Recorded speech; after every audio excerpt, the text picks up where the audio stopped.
دشمن کے منہ سے بات نکلے نا اس کی قیمت کچھ اور ہوتی ہے۔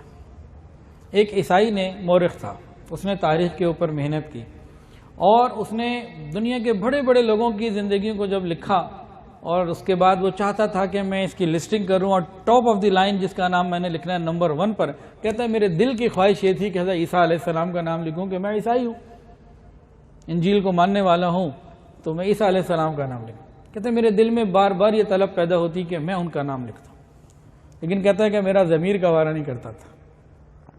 پھر اس عیسائی کی بات سنیے، کہتا ہے کہ جب میں نے عیسیٰ علیہ السلام کی زندگی میں غور کیا، بہت نیکی، تقوی، دعوت و تبلیغ سب کچھ ملا، بہت کچھ ملا، لیکن جب میں نے ایک جرنیل، کامیاب جرنیل کی صورت میں دیکھا تو مجھے وہاں رہنمائی نہ ملی۔ جب میں نے کامیاب حکمران کی صورت میں دیکھا تو وہاں مجھے کچھ نظر نہ آیا۔ جب میں نے مثالی خاوند کی صورت میں دیکھا تو وہاں مجھے کچھ نظر نہ آیا۔ جب مثالی باپ کی صورت میں دیکھا تو مجھے وہاں کچھ نظر نہ آیا۔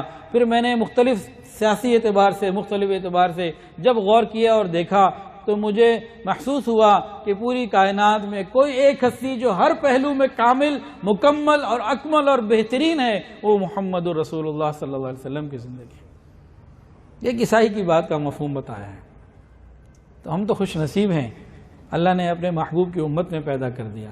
ہمیں چاہیے کہ نبی علیہ الصلوۃ والسلام کی زندگی کو سمجھیں، اپنی زندگیوں میں لے کر آئیں، اپنے گھروں میں بھی امن قائم ہو، محلوں میں بھی امن قائم ہو، شہروں میں بھی امن قائم ہو، ملکوں میں بھی امن قائم ہو، اور پوری دنیا امن کا ایک گہوارہ بن جائے۔ یہ کب ہوگا؟ جب ہم اسلام کی تعلیمات کو یقیناً اللہ کی رضا کے لیے عمل کرنے والے بنیں گے۔